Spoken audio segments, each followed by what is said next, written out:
Today we're going to see what we can do to restore the roof of my truck. No promises here on this section turning out well, as it's definitely pretty bad. But I do believe it still has some clear coat, so we're going to go through a basic clay bar, cut and polish, and then top it off with a few different ceramic coatings.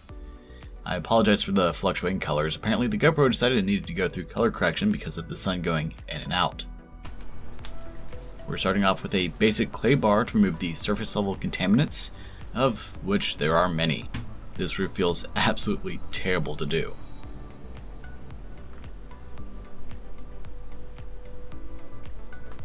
Alright, well, let's get to this.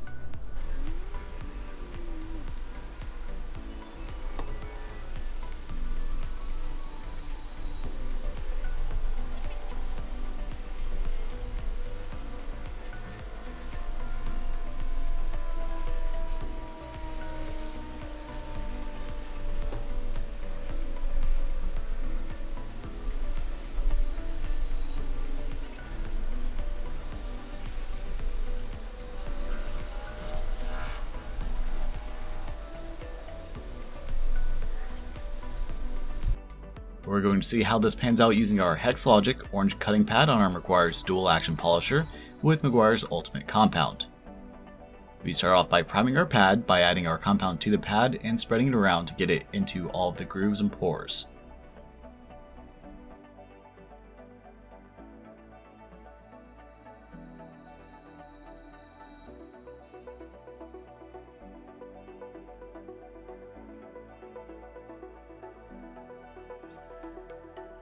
We start off on speed 1 to begin spreading the compound around and minimize the amount of product sling that we'll have, and then ramp up to speed 6. We'll be using overlapping passes with varying pressure for our correction.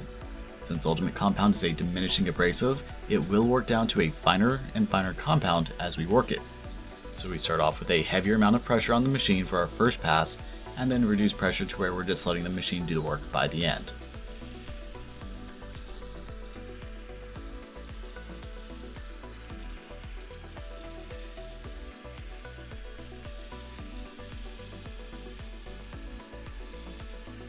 We can see that the pad is definitely getting a bit gross, but it's not clear coat failure, amazingly. That's just the dirt and grime that's still embedded on the top layer and me hitting the non-clayed side a bit.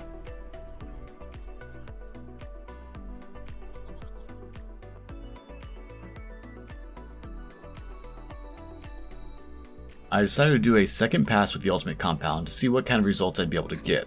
Since the pad is now fully primed, I only had to add 3 small drops of compound and begin polishing. Unfortunately, with a vehicle that's this bad, the pad gets clogged extremely quickly, which greatly diminishes the effectiveness of the pad and can lead to premature failure. For a vehicle this bad, I would need probably 3 pads to correct just this whole roof in just one sitting.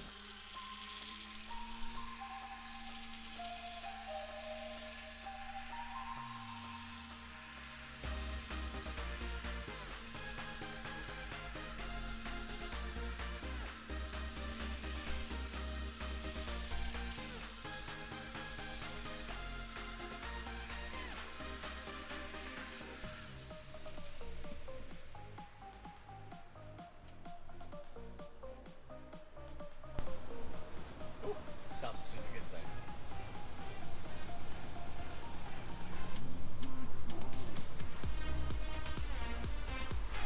So, it's not great, but it does work.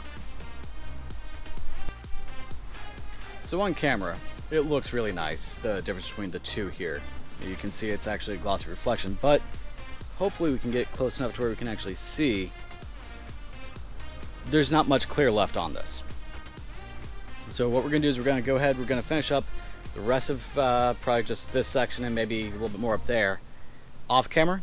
And then after that, we're going to move on to some polish and then our final steps of ceramic coating.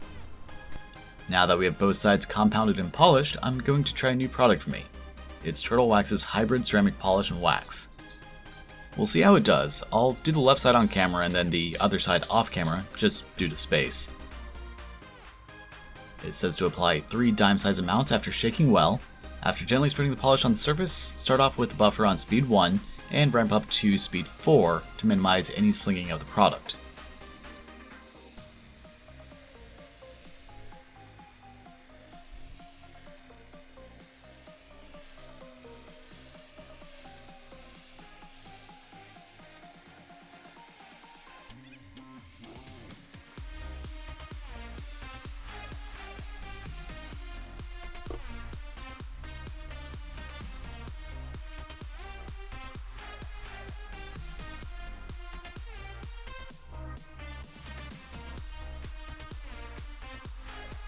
There is a slight difference between the two sides, so it does work a bit as a polish.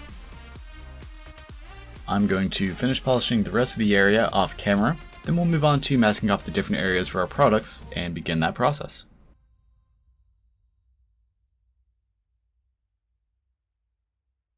Next up is masking off the truck into the different sections for our product testing. The far right will be our control, where the turtle wax ceramic polish and wax is. Also, a small note, never use a tape line to do product comparisons on a car that you care about. It creates an uneven finish and will lead to removing more clear coat when you go to remove the hard line from the tape. To remove the wax and any grease on the surface, we're going to use water and IPA, or isopropyl alcohol. Originally this was mixed at around the 75% mixture of 91% IPA to water.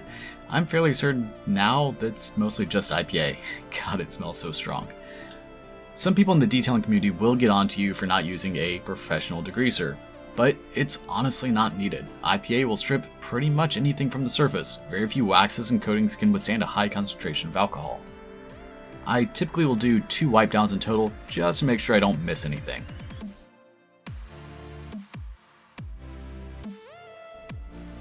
And we have a small jump to the next section. I had to do a cut for 2 reasons. 1, I had to move the camera because working in the back of the truck is a pretty small space, but 2, because my tape rolled off the side of the truck and went under it, and I had to go grab it.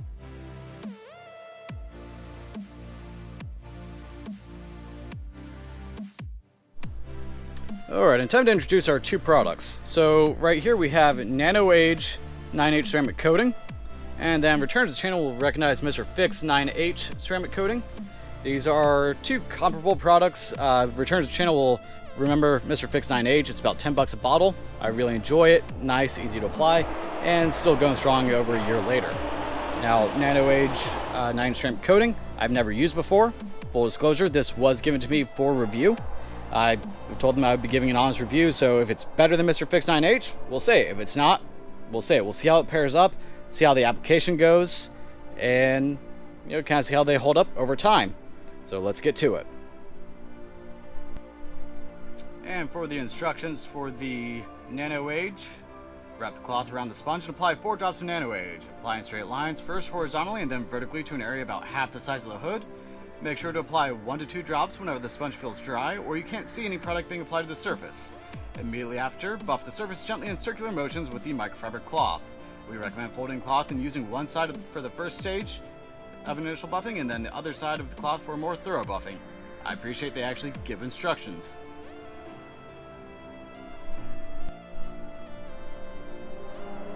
Alright. First thing to notice, these are notably thicker than the ones you get with Mr. Fix 9H, so that's a nice little plus. Just wrap around. All the way.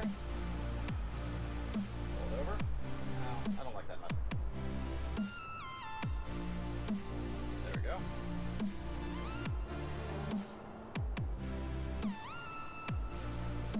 This way you get one more use out of this cloth afterward. So.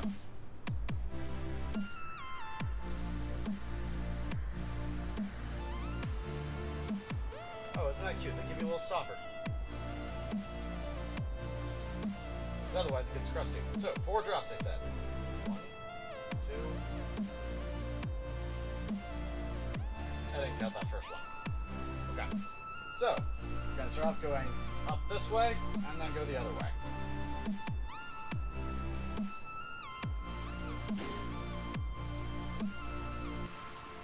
Apply it with my cloth.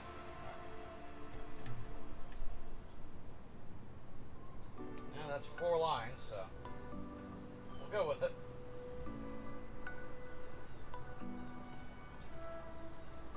Alright, we're already running out of product, which is normal. The suggestion for just 4, I was not too crazy for. So we're just gonna finish this real quick, this little section, and then we're gonna go back. We're gonna do a bit more product. That's not what it's supposed to look like. So 2, 3, 4.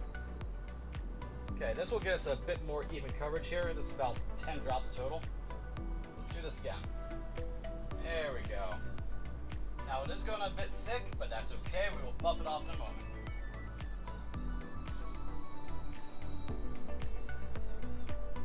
Alright, the big thing is the crosshatch pattern. This way you make sure you get full coverage.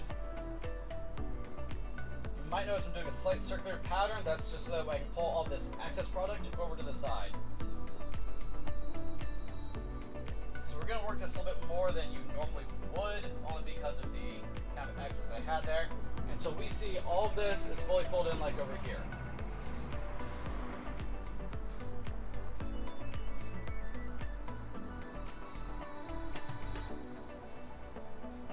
Because we have way too much product over here, and I know that. I can see it. If you have dry spots like this, it will create an issue. It will prematurely fail. So go ahead and make sure that's filled in until we have no dry spots.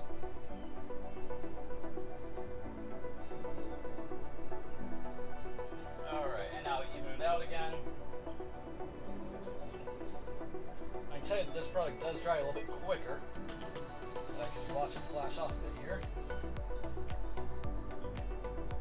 Alright, set that to the side. Grab our buffing cloth. Remove the excess.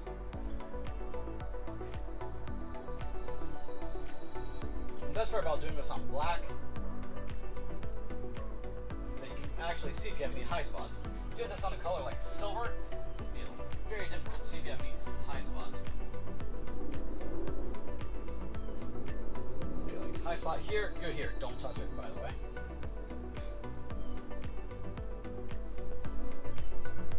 Alright, so that is applied.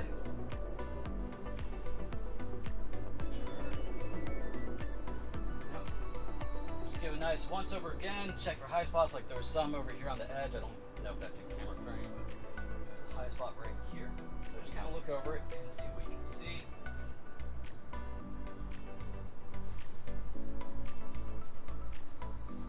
And that is good. Alright, so we're gonna cut over, move the camera some, and move on to Mr. 9H. So I have a new bottle of Mr. 9H, and actually it has instructions in it now, which is new. Didn't used to have that.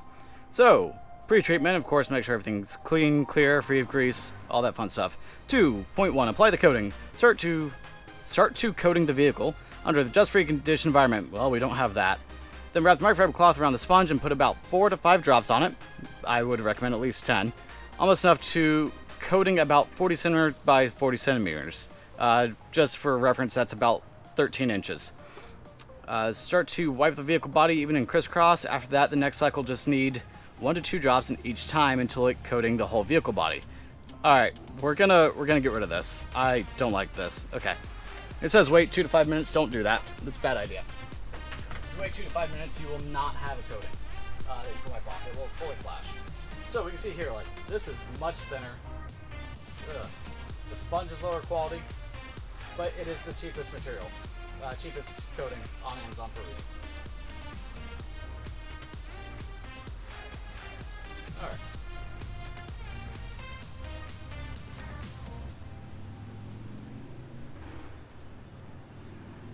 It's got a little cap in there.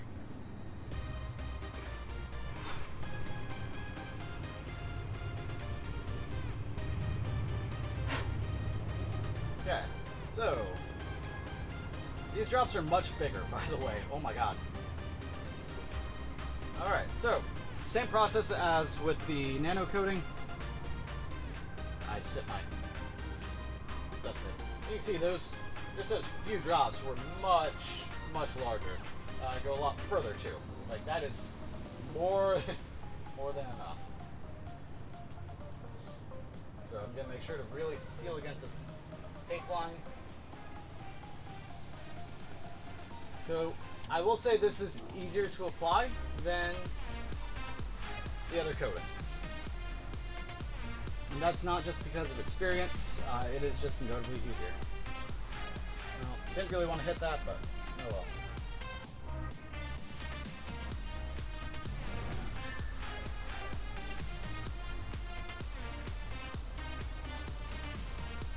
Alright, now I'm going to do something that goes against my better judgment. I'm going to actually take this and go up into this section here. I just want to see what happens. Oh, that feels so terrible. Oh. Also, I'm going to hate myself if I do go to correct the rest of this roof. Because I have to remove this now. Alright, well, we're not touching any of that anymore. Because that's gross.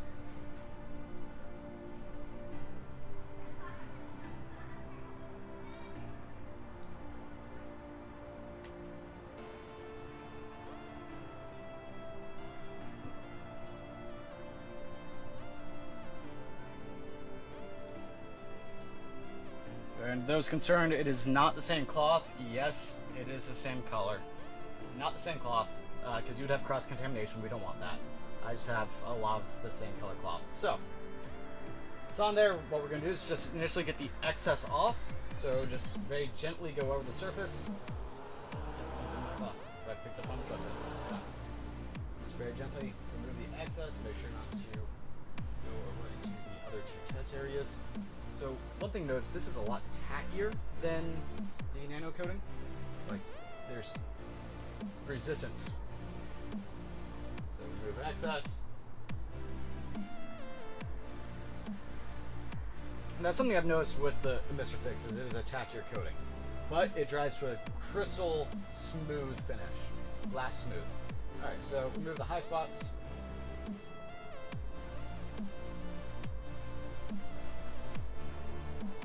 We can see, like, all through here where the sheen is. Those are high spots. I feel like my whole camera's probably moving with this. And we're only going to do one coating. You could obviously layer both of these, as I've shown with the Mr. Fix. You can do the same thing with the nano coating. But we're not going to. We're just going to do one single coating. See how nano coating does, Mr. Fix, and then just turtle wax, ceramic polish, and wax. See how they do. So we get the high spots off. The top looks terrible, obviously, because I didn't correct that. But that's where we're at. What we're going to do is we're going to let this sit. We're going to peel off our tape. And then tomorrow we'll take the truck out, see how it looks. Okay, so immediate notice is gloss, which was not something I fully anticipated.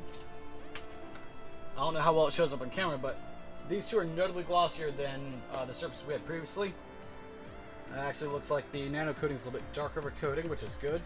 On black at least. It makes it pop a little bit more depth. But we'll see how these look tomorrow in the sun. We're just going to leave this to cure overnight, and we'll see you tomorrow. Or for you guys, in a few seconds. Alright, so it has been about 12 to 15 hours since we did the coating. So right here we have the nano ceramic, Mr. Fix, and then just turtle wax, polish, ceramic polish, and wax. So if we look right at the line, we can see that the nano ceramic does have a glossier finish than either the Mr. Fix or the turtle wax ceramic coating. So all that we can really do to test right now is a water test, see how it does for sheeting and beading. So we're going to go ahead, take the water hose, and see how it looks. We will start off with just a gentle spray with the hose to see what we get for beading from the coatings. And yes, I realize there are some swirls in the Mr. Fix section. That's my fault for applying it in a low light area where I wasn't able to properly see what I was doing. It doesn't impact the coating, don't worry. On the left, we see the Nano Age ceramic coating has larger, rounder beads, which means that the water is moving away from the surface. It's a more hydrophobic coating. On the Mr. Fix 9H and on the turtle wax ceramic polish and wax, we see smaller beads that are rather similar in size, meaning less of a hydrophobic coating or more surface tension. Next, we're going to do a sheeting test to see what we have.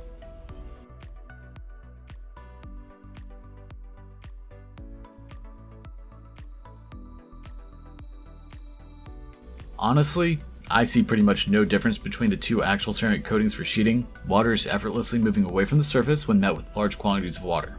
The Turtle Wax doesn't hold much water, but it doesn't sheet quite as well. Also, a note on the hydrophobic action with the coatings. Just because a coating doesn't bead as well as it used to, or doesn't bead at all, doesn't inherently mean the coating has failed. Most ceramic coatings will last a minimum of a year, but can lose their hydrophobic properties within a few months due to surface contamination. Things such as pollen, dirt, sand, road grime, etc. will stick to the surface and cause excess surface tension, and water won't bead like it used to. Now that that rant is over, let's take a look at my favorite test, the leaf blower. This is an Ego 56-volt leaf blower that puts out around 300 CFM, and as we can see, water stands no chance on any of the coatings, but sticks like crazy to the untreated sections. We'll check back in a few months on the roof of this truck to see how things are holding up in the harsh Florida weather. That's all that we have for today, so thanks so much for watching, and if you like the content I'm putting out, make sure to like, comment, subscribe, and don't forget to hit the notification bell to stay up to date on new content as it comes out. Take care.